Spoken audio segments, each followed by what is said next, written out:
Hello. So welcome to our next chapter, that is your place of supply. So now why place of supply is an important chapter, because you know that GST is a destination based tax. That means where the goods or where the service is actually consumed, that will be the state that will be collecting the tax. Therefore, place of supply is very important for your GST point of view. So your place of supply chapter is usually asked in your MCQs. So make sure you remember it carefully. And your chapter is divided into two parts. That is, first is place of supply in case of goods and place of supply in case of services. So the goods part is easy, but services are a little complicated because there are a lot more variations than the goods part. So let's start with the chapter. So first is goods. So if there is any movement of goods, if goods are moving from one place to another, then the place of supply will be the location when movement of goods terminates for delivery to the recipient. In this chapter, R stands for recipient. So wherever the goods have terminated for delivery to the recipient, that will be the place of supply. For example, the goods have transported from Bombay to Kolkata. So Kolkata will be the place of supply. Now next is movement of goods, where goods are delivered to recipient on instructions of third person. For example, there is me, then there is another person B, and there is another person C. So I have told B to directly ship goods to C. So I movement of goods, where goods are delivered to recipients. Over here in our story, our recipient is C, because I have asked B to directly deliver the goods to C. So this is called your bill to ship to model, that it will be billed to me but shipped to C. So in such a case, on instructions of a third person, over here the third person is me, that is Dheer. So in such a case where I have instructed someone else that, boss, you please ship these goods to so and so person, the place of supply will be the principal place of business of such third person. Even though the physical supply, physical movement of goods is taking place between B and C, the place of supply will be the place of business of the third person, that is me. So it will be my place of business, it will be his place of business, that is the person who instructs the movement of goods, his place will be the place of supply. Next is not involve movement of goods. If there is no movement of goods, that is the recipient comes and picks the goods up. In such a case, location of goods at the time of delivery to recipient, that is from where the recipient has picked up these goods, that will be your place of supply. Next is your supply involving installation or assembly of good. For example, there is some machinery that has been ordered. Now this machinery will be supplied in parts and then it will be installed at that place. So in such a case, it will be the place of installation or assembly. Okay, that is wherever it is installed or assembled. Goods supplied on board a conveyance. So conveyance is any moving vehicle. So that can be your flight, your train, any ship. So when goods are delivered inside a conveyance, that is when goods are supplied inside a conveyance, in such a case, it will, since the conveyance might be moving through different states, so the confusion is, boss, where will be the place of supply? So it will be the location where such goods have been taken on board. That means from where these goods have been picked up, that is from whichever station or whichever state these goods were onboarded in the flight, in the train or vessel, whichever case, from whichever state that was onboarded, that will be your place of supply. That is when the goods were brought into the conveyance. Next is your import of goods. That is when goods are coming from outside India. So location of importer and not where registered. It will not be his place of registration, but it will be his actual location of importer. Next is your export of goods. Export of goods, that is when goods are being sent outside India. So in such a case, it will be the place where they have been exported, that is outside India. Since the consumption will be outside India, therefore, in case of export, you have to remember the place of supply will be outside India. Okay. So this was our goods part, very easy part, very easy to learn. Now let's come to our services. So services has a little bit of complication. So make sure you follow this Excel properly, this table that I've made. So when both recipient and supplier is in India, in such a case, so there is a general rule. First is your general rule, that is, if any item, if any case is not covered in the cases given below, then it will be coming under the general rule. So if your recipient is registered, that is the person receiving the services, if he is registered, it will be location of the recipient. If the recipient is not registered but address is available with the supplier, that is address of recipient is available with the supplier, in this case also the location will be location of recipient. However, if the recipient is not registered, neither does the supplier, that is neither does the supplier have the address of the recipient, in such a case it will be location of supplier, because to raise a GST invoice, of course you will need his address details also. So in such a case, so only and only if the person is registered, that is the recipient is registered, or the recipient is not registered but the supplier has his address details, then in such a case it will be location of recipient, otherwise it will be location of supplier. So this is your general rule. Now coming to your specific rules that they have given. Services in relation to immovable property for lodging accommodation in any hotel, boat or vessel. Any service with regards to lodging, that is living. In such a case, in a immovable property or any accommodation in a hotel, boat or vessel. Boat, for example, in Kashmir, very popular, that is your boat stays. So in such a case, when the recipient and supplier are both in India, when the recipient and supplier are both in India, and if property is in India, then it will be location of property. However, if property is outside India, then it will be location of recipient. Okay, so if property is in India, it will be location of property. If property is outside India, it will be location of recipient. If either of them, okay, so this case we did, this was an and condition, that is both of them are in India. In the second case, either recipient or supplier, any one of them is also outside India, therefore it is either they are outside India, it will be location of property. Okay, the next part is your restaurant and catering, personal grooming, fitness, beauty, and health services. That will be location of service, that is wherever the service has been provided. Next is your training and performance or any appraisal service. That is training and performance appraisal service. If the recipient is registered, it will be location of recipient. If the recipient is not registered, it will be location of service. That is wherever the service has been provided.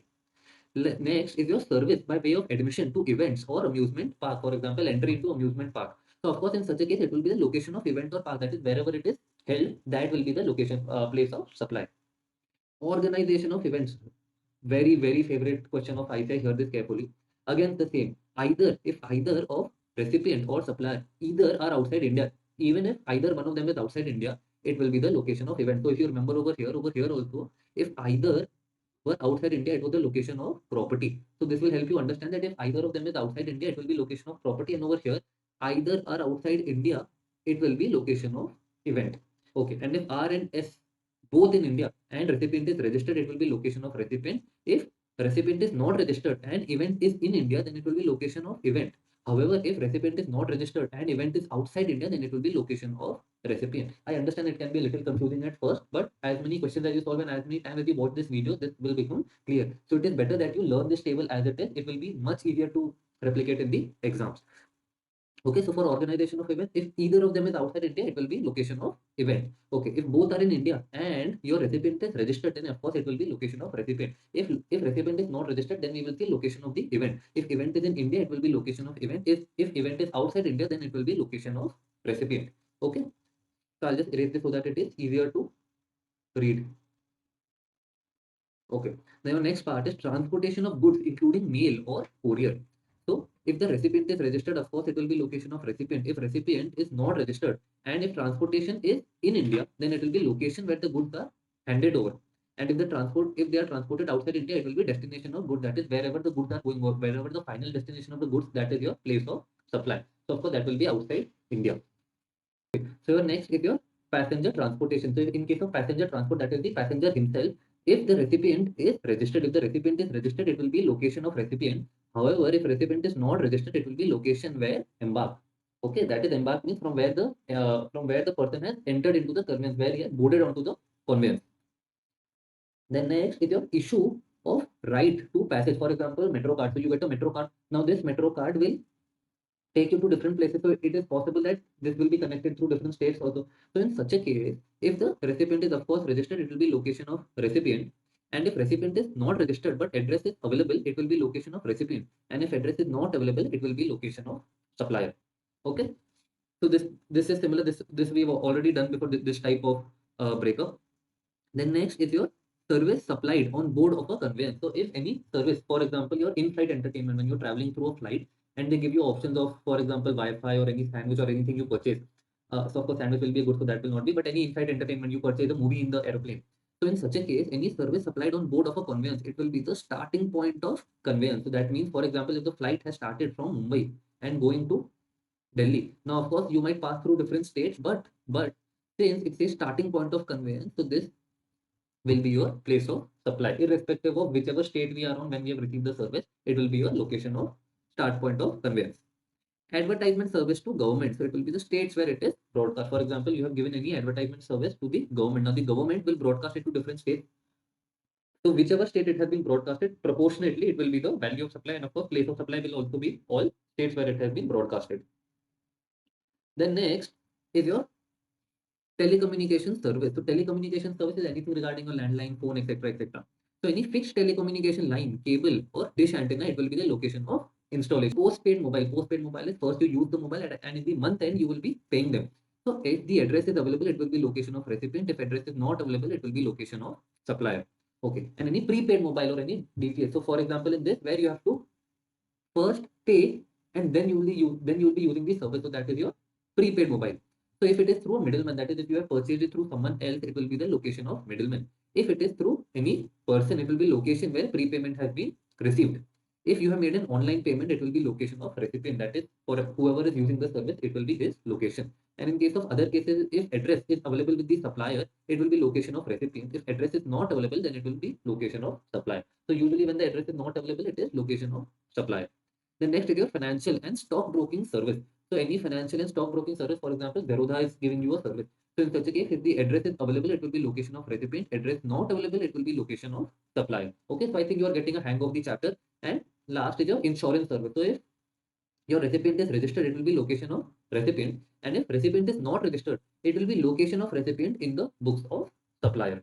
So next is your when the recipient or supplier, either of them is outside India. If one of them is outside India, so I had covered some cases in the previous table also because we already had those rules. So I clubbed them so that it is easier to understand. So let me scroll down so that it is easier to see. So your general rule will be the location of recipient is available, it will be location of recipient. However, if the location of recipient is not available, it will be location of supplier. Okay, so this is your general rule. Any service requiring physical presence of goods on which services to be performed. For example, there is any goods on which I have to do some service. So in such a case, it will be the location of service, that is wherever the service has been provided, that will be your location. Service on goods imported in India for repairs and exported. Any goods were imported in India, then we repaired it and we again exported it outside India. So if the location of recipient is available, it will be location of recipient. If location of recipient is not available, it will be location of supplier. So this you see is very similar to your general rule. Okay. Next is if the above service when supplied at multiple locations, including one in taxable territory. For example, this service we have not only given in India, but we have also given in Sri Lanka, Singapore, and Thailand. So in such a case, even though all other three are in non-taxable territory, but the India is taxable territory, all three of them will be clubbed and it will be considered that the entire service has been supplied in India itself, even though they were outside India. So it will be location in taxable territory. Next is service supplied by your banking company, financial institution, your NBFC to account holders. So in such a case, the place of supply will be the location of supplier, that is your banking company, FI or NBFC. Okay. And last is your OIDAR. So your OIDAR services, these are usually outside India and your recipient is in India. Therefore, it will be your location of recipient. With this, we are done with the chapter place of supply. I hope this was easy to understand and I'll see you in the next video.